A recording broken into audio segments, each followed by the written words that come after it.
13 years ago, on May 2nd, 2011, it was around 1 o'clock at night when American soldiers entered Osama Bin Laden's house in Abbottabad, Pakistan and killed the world's most dangerous terrorist right in his own home.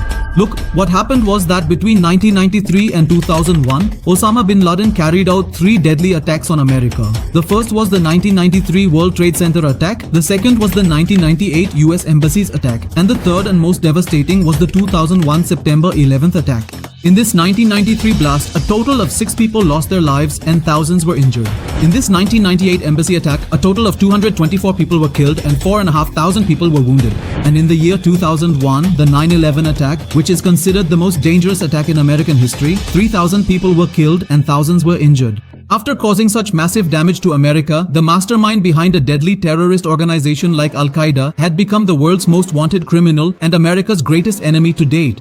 We will definitely understand later in this video what all plans America's intelligence agency, the CIA, made to take down Osama. But before that, let's first understand with the help of 3D animation how America's brave commandos, that is, the Navy SEALs, made this amazing operation successful by entering Osama's room and firing 3 bullets at him. First, check out the maps and locations. This is India, and in the neighboring poor country of Pakistan, there is a city called Abbottabad. The SEALs killed Osama Bin Laden here. At that time, he was hiding in Abbottabad. You should know that the SEALs helicopters took off from Jalalabad in Afghanistan for this operation. Jalalabad was the SEALs base. The SEALs team was tasked with traveling from Jalalabad to Abbottabad, eliminating Osama bin Laden, and then safely returning to Jalalabad. This mission was named, Operation Neptune Spear. It happened 13 years ago today, on May 1st, 2011 at 10:30 at night. 4 helicopters were ready to take off from the US base in Jalalabad for this operation. These 2 are Chinook helicopters and these 2 are Black Hawks. The plan is that both these Black Hawks will fly to Abbottabad while the 2 Chinooks will stay here on standby as backup. Now late at night, both these Black Hawks set off from here towards Pakistan. The biggest question that comes to people's minds here is how is it possible that 2 American helicopters are flying through Pakistan's airspace towards Abbottabad and the Pakistanis have no idea about it? Or in other words, why aren't Pakistan's radars able to track these 2 helicopters? So the simple answer to this is stealth technology. In fact, these 2 Black Hawks were specifically designed in such a way that neither their sound could be detected nor could they be tracked by radar. In short, the entire helicopter was coated with a heavy fabric so that its radar and visual visibility would be reduced. Now, at around 1 AM, both helicopters reach Osama bin Laden's compound in Abbottabad. Before the SEAL commandos get out of the helicopter and shoot Osama bin Laden, it is very important that you thoroughly understand the structure of Osama bin Laden's mysterious-looking house or compound. This almost triangular-shaped property you see was Osama's hideout in the city of Abbottabad, Pakistan. You can clearly notice how insulated this property is. You won't see any houses built right next to it. Osama bin Laden used to live here on the top floor. This is the road in front and the compound on the left side used to remain empty. They only used to burn garbage there. This was the main entrance of the house and further ahead there was another gate. This area was used for parking and such, and what you see in front was the guest house. One thing you can clearly notice is that if anyone wanted to reach Osama, they would have to pass through either of these 2 gates or through the guest house. Here you can see another gate, but this gate was always kept locked. Apart from that, whether it was the balcony walls or the boundary walls, all the walls of this house were extremely high, which in itself created suspicion. In the compound on the right side, they used to grow fruits and vegetables, and there was also some vacant land. There was one way to enter inside through the guest house. A little further ahead, there was a similar shelter built here, and a bit further from that was the entry to the main house. The main house was a 3-story building which had the ground floor, first floor, and second floor. One more thing, which will make you feel that there must be some connection in Pakistan hiding Osama bin Laden. In fact, the Pakistan Military Academy was just 1 kilometer away from Osama bin Laden's house. Now, many people speculate about the fact that the world's most dangerous terrorist was living just 1 kilometer away from the Pakistan Military Academy and Pakistan had no idea about it. Was it really that they had no idea, or was Pakistan actually hiding Osama from the world? Anyway, back to the action. These 2 Black Hawk helicopters you see here, one is named Chalk 1 and the other is Chalk 2. First, Chalk 2 starts hovering almost right in front of Osama bin Laden's main gate. Chalk 2 was hovering here because it had to drop off 4 SEALs, 1 combat assault dog named Cairo and his handler. Throughout this entire video, you'll hear the word SEAL repeatedly, which stands for United States Navy Sea, Air and Land Teams. This team was created to execute special missions. In simple terms, you can understand it like this. Whenever I use the word SEAL, I mean I'm talking about America's best commandos.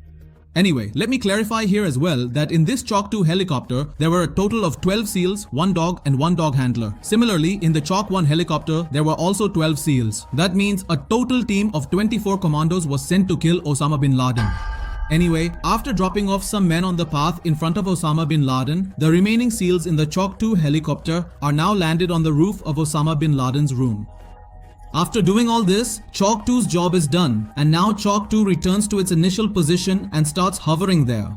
Now it's the turn of the Chalk 1 helicopter, and let me tell you in advance, something happened with the Chalk 1 helicopter that no SEAL commando could have imagined even in their dreams.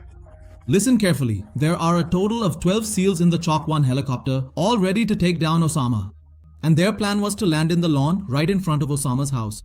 Now, as soon as Chalk 1, carrying all the SEALs, reaches the designated position and starts to hover, an unexpected incident occurs.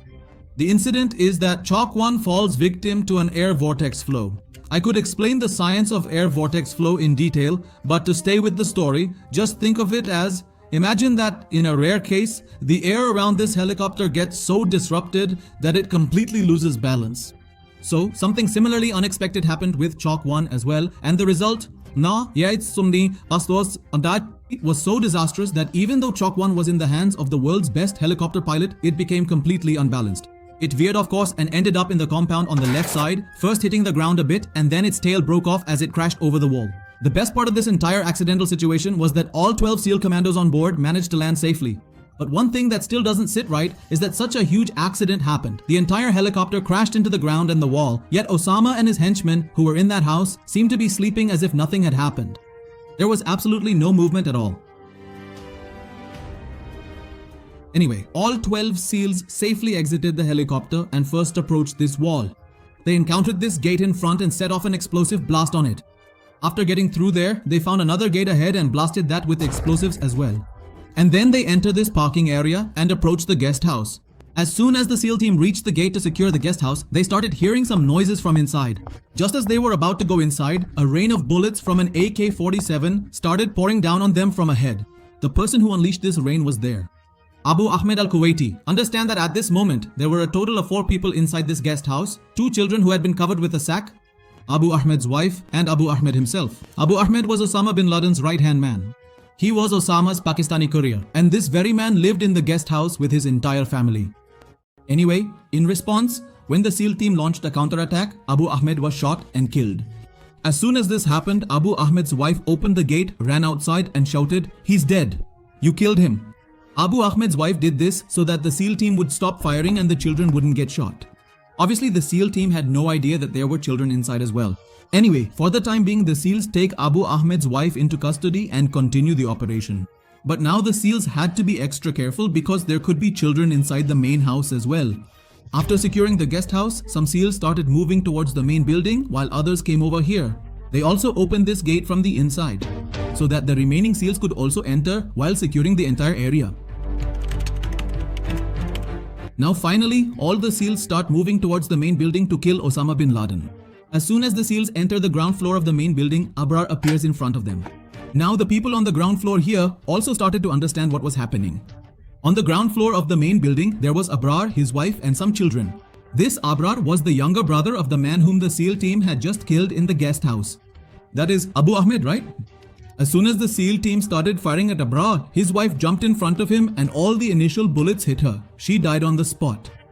It's also important to note here that the SEAL team had very clear instructions that during the entire Operation Neptune Spear, no innocent life, meaning no child or woman, should be lost.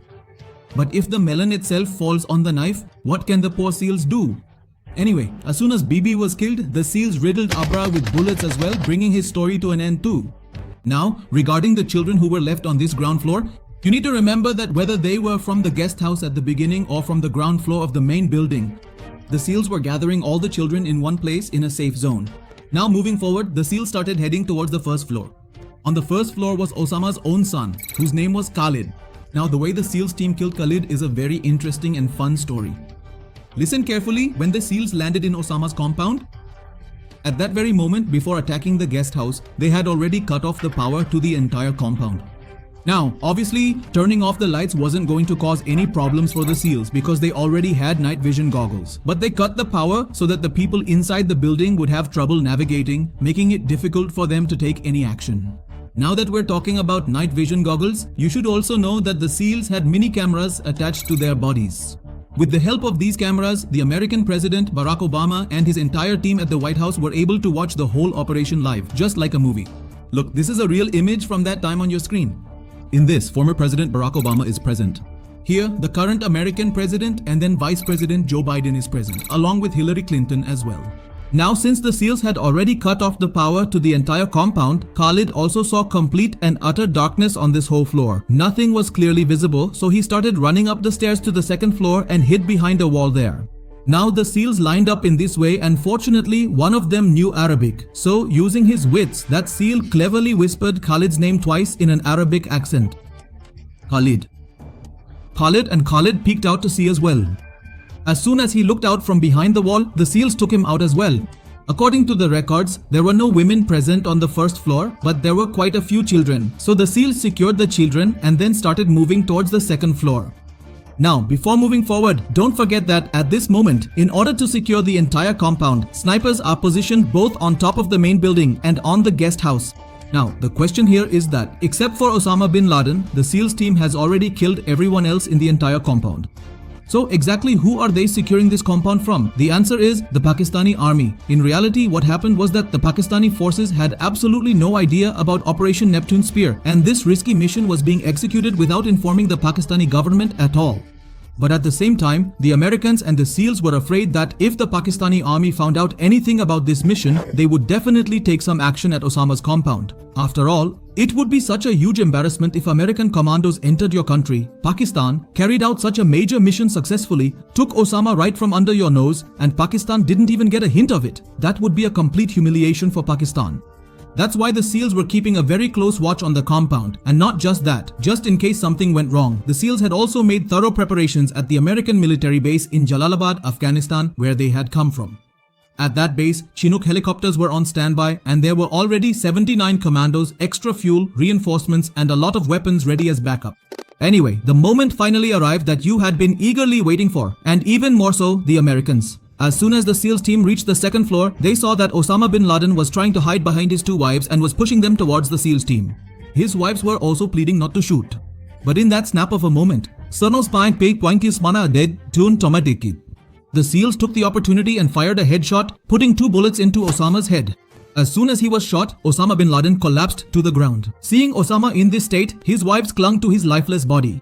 The SEAL team moved forward, trying to confirm whether this was really Osama Bin Laden. He was such a big terrorist, who knows if they had planted a lookalike here instead. The SEAL team pushed Osama's 2 wives aside, intimidating and threatening them as they asked if this was indeed Osama Bin Laden. But even after several attempts, both wives kept their mouths shut. After that, the SEALs saw a 12-year-old girl passing by. The SEALs caught the girl and started taking her to a side room for questioning. At that moment, one of Osama's wives got scared and started shouting loudly. During the questioning, the girl said, "This is Osama." The nervous wife then added, "Leave the girl, I'll tell you, yes, this is Osama Bin Laden." With this confirmation, the SEALs informed Vice Admiral William H. McRaven by satellite phone. "Geronimo, Geronimo, Geronimo. For God and country, I pass Geronimo." This entire mission had a code word. Geronimo meant that Osama had been killed. Vice Admiral McRaven confirmed back, asking, "Which one?" In response, the SEAL said, "Geronimo Ikie," meaning enemy killed in action. Finally, there was no limit to Barack Obama's happiness in the White House. But the real thrill will come now when I tell you the step-by-step story of how Osama was tracked down. In the year 2001, Osama carried out 9/11, and in 2011, Osama was caught by America. The story of tracking down Osama Bin Laden over these 10 years is extremely thrilling. We'll not only understand that in this video, but with the help of 3D animation, we'll also see what items the SEALs found in his room that left them stunned. And why was Osama Bin Laden buried at sea instead of being buried in the ground? But as always, let's start from the very beginning. The story goes back 67 years to 1957, the capital of Saudi Arabia, which is also its largest city, which people know as Riyadh. Where Mecca and Medina are also located, it was there, on March 10th, 1957, that Osama bin Laden was born. Osama bin Laden's father married 22 times and had 54 children. A day without Osama. Out of those 54, child number 17 was there. Out of total 22, this was the mother of Osama bin Laden and her name was Aliyah. Here, I am mentioning his mother because after Osama's death, one of her interviews went viral, in which she claimed that before college, Osama was an emotional, decent and religious-natured boy. We had already disowned him in the year 1994, when his views became those of a hardcore Islamic extremist, but it was only after going to college that he went astray because of bad company. The Osama whom the whole world knows as a notorious terrorist. Look, this is another side of that man. The one in the green dress is Osama bin Laden himself. Anyway, while living in Riyadh, Osama completed his initial studies. For further studies, he enrolled in a college called King Abdulaziz University. There, he earned a degree in civil engineering, and it was there that he met some friends who were part of certain extreme religious groups. Two of them were Sayyid Qutba and Abdullah Azam, who was a militant leader. These two people completely transformed Osama's mindset into that of an extremist Muslim. They not only instilled radical thinking in him, but also provided full planning and support to run Al-Qaeda. Amidst all this, the year 1979 arrives, and in the harsh winter on December 24th, war breaks out between Afghanistan and the USSR. As soon as Osama bin Laden, who was in Saudi Arabia, hears about the Afghan-Soviet war, he immediately starts preparing to go to Afghanistan with his college friends from his extremist religious group. In fact, it was actually Osama's extremely religious and deeply devout college friends who gradually created a soft and special corner in his heart for Afghanistan. In fact, these people had even decided while still in college that they would form an organization called Al-Qaeda to protect and defend Islam, and its main base of operations would be firmly established in Afghanistan. Even the word Al-Qaeda has a meaning. Anyway, Osama bin Laden starts recruiting people there in order to protect Afghanistan from the USSR and to provide assistance and support to Afghanistan. And both directly and indirectly, he begins to help the Mujahideen there, that is, the groups in Afghanistan who are fighting against the USSR. Osama bin Laden's recruitment methods were also quite unconventional. Osama used to recruit people into Al-Qaeda not on the basis of their physical abilities, but rather on their emotional quotient and jihadist mindset. Now, this Afghan-Soviet war lasted for about 10 years, 15. This war ended on February 1989. To save Afghanistan, Osama bin Laden put in his full effort. During this period, Osama bin Laden built a strong fan following among the terrorists there. In the year 1988, which was just 1 year before the end of the long and devastating Afghan-Soviet war in 1989, the organization was born that Osama bin Laden had been dreaming of for many years, and in a way, it was his ultimate dream project, the culmination of his ambitions. The terrorist organization we are talking about here is known as Al-Qaeda. Now, just 2 years after the official formation of Al-Qaeda, in the year 1990, Iraq launches an attack against Osama bin Laden's own country, Saudi Arabia. As soon as Saudi Arabia was attacked, it immediately faced two options for support, each with significant consequences. The first option was to seek help from America to protect itself from Iraq. And the second option came to them on its own. That was Osama bin Laden offering his help. This means that as soon as Osama bin Laden found out that Saddam Hussein had attacked Saudi Arabia, he requested the Saudi government saying, "Look, I have my own organization ready to give Iraq a fitting response. Al-Qaeda would fight against Iraq and help Saudi Arabia. Just give me this opportunity and I will succeed." But despite all these requests, Saudi King Fahd rejected Osama bin Laden's offer and chose America as his partner instead. Seeing all this, Osama bin Laden was furious and began criticizing Saudi King Fahd everywhere. But the question still remains, why did Osama become enemies with America in the first place? Whether Saudi was saved by Osama's help or by America's help, the ultimate goal was to save Saudi, wasn't it? The truth is, Osama hated America's Western culture deeply. He absolutely did not want America to help Saudi in this Gulf War. He didn't want America and Saudi to have good relations or for American Western culture to enter Saudi in any way. But when Osama saw that Saudi Arabia was leaning towards America, it was around the year 1990 that, for the first time, Osama bin Laden began to see America as an enemy. And no one could have imagined, even in their dreams, that this tiny seed of hatred planted in Osama's heart by a single decision of Saudi would grow so much, that in the future it would lead to massive massacres like 9/11. He will take it. Further, in the same year 1990, America becomes Osama bin Laden's sworn enemy, and his organization Al-Qaeda is left with only one objective: to show America's power the strength of Muslim dominance, to prove their own strength by any means necessary. Over the next 9 years, between 1992 and 2001, Osama bin Laden carries out 5 different attacks to harm America. The very first attack he carries out is in the year 1992. This attack was not in America, but in Yemen. Actually, in the Middle East, there is a country called Yemen, in which there is a city called Aden. And in that city, there is a hotel named Gold Mohur. Due to a training exercise, some US Marine soldiers were staying at this hotel. It was to kill these very US soldiers that Al-Qaeda carried out its very first attack at this hotel. But this attack didn't benefit them because the US soldiers had already left the hotel. The sad part is that instead, 2 innocent citizens lost their lives in that bomb blast. Seeing all this, Osama's anger grew even more, and to satisfy his ego, in 1993, he orchestrated a bomb attack in the parking lot of New York's World Trade Center. In this attack, 6 people were killed and thousands were injured. It's not as if Osama's objective was fulfilled after just 2 attacks. He carefully planned and 5 years later, in 1998, orchestrated 2 more attacks on US embassies, meaning once again, he carried out attacks outside of America, this time in Tanzania and Kenya. In this attack, 224 people were killed, of which only 12 were Americans. The rest of those who died were locals from there. The shocking thing is that a total of 4,500 people were injured in this attack. During this time, because of all these actions by Osama, Saudi Arabia completely banned him from the country. Continuing his enmity with America, he carried out the 4th attack 2 years later, in the year 2000. This time, Osama did not attack on land, but in the water. In this particular attack, he bombed a US Navy ship, specifically their Advanced Guided Missile Destroyer. Specifically, this occurred at the exact time when the ship was being refueled at the port. In this attack, a total of 17 US Navy sailors were killed and 37 were injured. But even then, Osama did not stop. The attack after which he finally stopped was the next one, the most dangerous attack in America's history. The 9/11 attack USS Cole. Just the very next year, in the 9/11 attack on September 11, 2001, 19 terrorists hijacked 4 commercial airplanes. These planes were traveling from the East Coast to California. The hijackers crashed the first 2 planes into the Twin Towers of the World Trade Center. Meanwhile, the 3rd team crashed their plane into the Pentagon, which is the headquarters of the US Department of Defense. The 4th plane was crashed in rural Pennsylvania. In this attack, a total of 3,000 people lost their lives and thousands more were injured. This attack was truly so dangerous that for the first time in his life, even a ruthless terrorist like Osama Bin Laden realized that he had actually done something huge. Fearing for his life, Osama Bin Laden had gone underground after the 9/11 attack. After all this, the United States finally swears to kill Osama Bin Laden after putting him on the most wanted criminals list. America's intelligence agency, the CIA, makes capturing and eliminating Osama its ultimate target.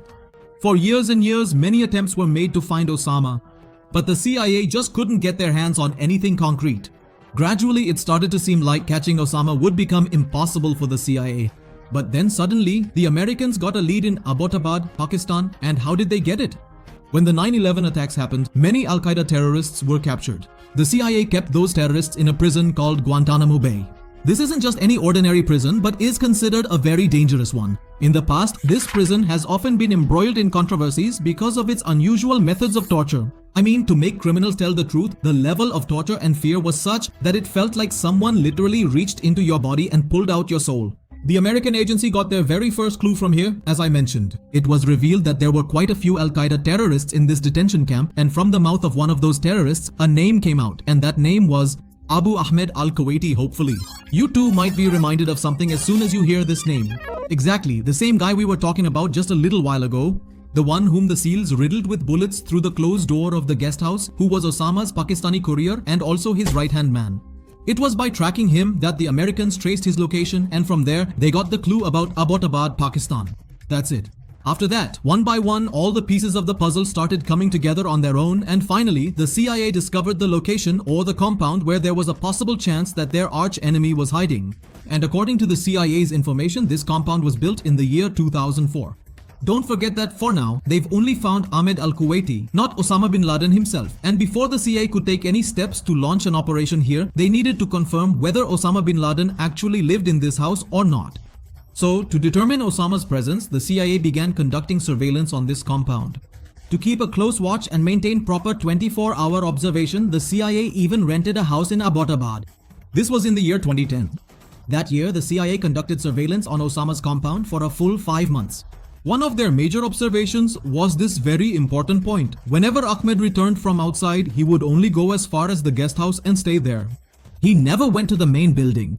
So the CIA also suspected that maybe Osama was living in the main building and Abu Ahmed was staying in the guest house to protect him. The second suspicion the CIA had was that compared to the other houses in the locality, the walls of this compound were unusually high. The height of the front boundary wall was 10 feet and the heights of the other 3 walls were 13 feet, 18 feet and 12 feet. The third suspicion the CIA had was that no one ever went in or out of this compound. Abu Ahmed was seen going in and out only on very rare occasions. The shocking thing was that these people even burned their trash inside this left side compound. The surrounding lands were also found to be vacant. Besides this, they had put up thick curtains on the windows. And yes, what kind of house doesn't have any ventilators? And on top of that, who gets their balcony wall built 7 feet high? When Osama Bin Laden came out of his room to walk in the balcony, he did this so that no one would see him at that time. That's why he had raised the balcony wall up to 7 feet. It was because of these few observations that the CIA's suspicion turned into certainty, and the CIA began to believe that it was possible that Osama was actually living in this main building.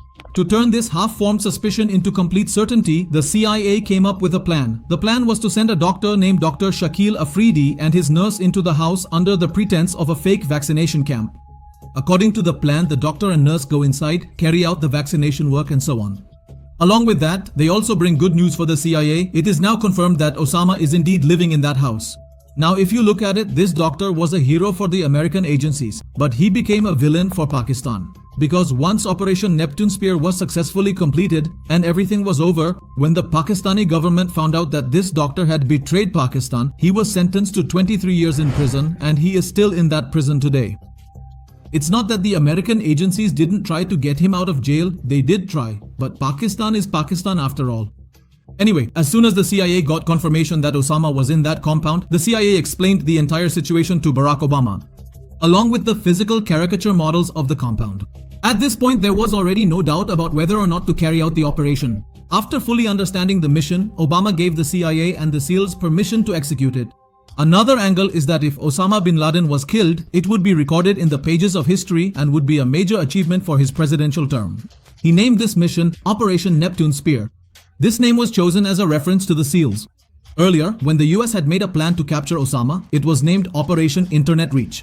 But at that time, Osama very cleverly managed to save himself. Then, the SEALs team arrives at their Afghanistan base in Jalalabad as per the plan.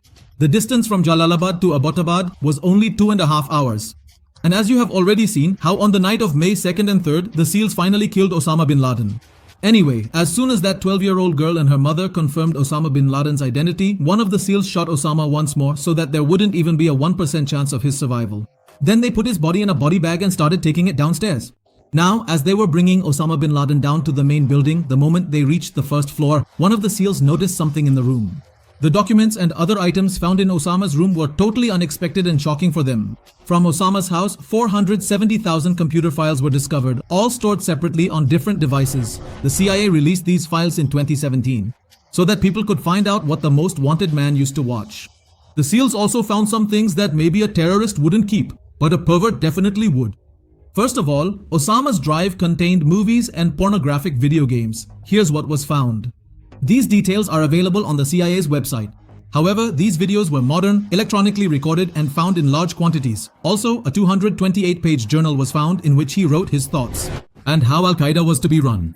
There was also a video of Osama's son Hamza's wedding. Hamza had married the daughter of Abu Muhammad al-Masri, who was a leader of Al-Qaeda. Apart from this, video games were also found in his room, such as Half-Life, Super Mario Bros, Yoshi's Island, DS, Final Fantasy VII, Dragon Ball Z, and Counter-Strike, games where multiple players team up. To defend terrorist efforts, Osama used to record his public speeches in advance. His practice speeches were also found on the hard drive. It's difficult to say exactly how many children were with Osama at that time, but some reports claim that there were 4 of Osama's children present in the compound at that time, all under the age of 10. That's why, for their entertainment, his drive also contained Disney movies like Cars, Chicken Little, and Ice Age, Dawn of the Dinosaurs. Apart from this, as I mentioned earlier, Osama was extremely obsessed with himself. That's why whatever articles, documentaries, or movies were made about him, he used to watch them over and over again. He kept them carefully with him, like biographies, Osama Bin Laden, and 2000. Even comedy documentaries like Where in the World is Osama Bin Laden? Apart from all this, one thing is clear to you. You should know that the American government had given the SEAL team only 30 minutes to successfully complete the entire Operation Neptune Spear. But when the SEAL team found Osama Bin Laden's belongings in his room, they asked McRaven for 10 more minutes. Anyway, you probably remember that out of the 2 Black Hawks that brought the SEALs from Jalalabad to here, one had already crashed. So when it crashed, information about it was immediately sent to Jalalabad, and one of the 2 backup Chinook helicopters was called to the operation site, that is, to Osama's compound. Finally, all the SEALs, along with Osama Bin Laden's body, his belongings, and without any harm to themselves, they evacuate the operation site, and just before leaving, they blow up their crashed helicopter Chalk 1 so that this kind of advanced stealth technology helicopter doesn't fall into the hands of this poor country Pakistan, and so that they can't reverse engineer the helicopter and steal any of its technology. Despite the blast, some parts of the helicopter remained at the site, and these are some real images that were shown in the Pakistani media the next day, which you can see on your screen. The bottom line is that Operation Neptune Spear was ultimately successful, but one very strange question that still lingers in your minds is, why did America choose to bury Osama bin Laden at sea instead of on land? In fact, the reality is that burying Osama's body became a huge challenge for the US. But why take so much trouble to bury the body of a terrorist? If it had been the body of just any ordinary person, it would have been a different matter. But this was the body of Osama bin Laden. That's why the US had to think in many different ways. One option was cremation, that is, burning the body. This way Osama's body would not fall into anyone's hands, because once it's burned, nothing remains, and if nothing remains, then people would have nothing left to memorialize. But cremation, that is, burning the body, is illegal in Islam. The US had decided that they would have to dispose of his body without hurting anyone's religious sentiments, in such a way that no one has anything left to say about it. One option was burial, that is, to bury the body. Now, in this case, the US thought about burying him where he was captured, but Pakistan had no knowledge of Osama's activities, so they wouldn't take responsibility for disposing of his body. If we talk about Afghanistan, maybe Afghanistan would have agreed for once, because at one time Osama was considered a hero there, but now there was a US-aligned government in place, which was constantly fighting against Osama's supporters. In such a situation, burying him in Afghanistan wouldn't be right, so that people wouldn't dig up his body and build a mausoleum for him. Just like the mausoleum of a revered Muslim is built at his birthplace and his followers still go there to pay their respects. To avoid this, the US needed an option that would be safe in every way. One option was to hand over Osama's body to his birthplace, that is, to Saudi Arabia. But have you forgotten? Osama was already banned in Saudi Arabia. Now the US saw no other option but to bury him at sea. That's why he was taken to the USS Carl Vinson, which is a US aircraft carrier. Since Osama himself was a religious man, his burial also had to be according to Islamic tradition. And according to Islamic religion, the body is buried within 24 hours of death. That's why he was taken to the US aircraft carrier as soon as possible. Osama's body was first taken to Afghanistan for identification, and after that directly to the US aircraft carrier, where all the rituals were performed according to Muslim law of burial. An Arabic translator was also called in for this entire process so that everything could be done properly, such as the washing, that is, washing his body according to the rituals. He was dressed in white cloth, meaning he was wrapped in a white shroud. A ritual prayer was recited, and after that, his burial was carried out. That is, he was buried. And with this, the world's most notorious terrorist, Osama bin Laden, was buried forever in the Arabian Sea.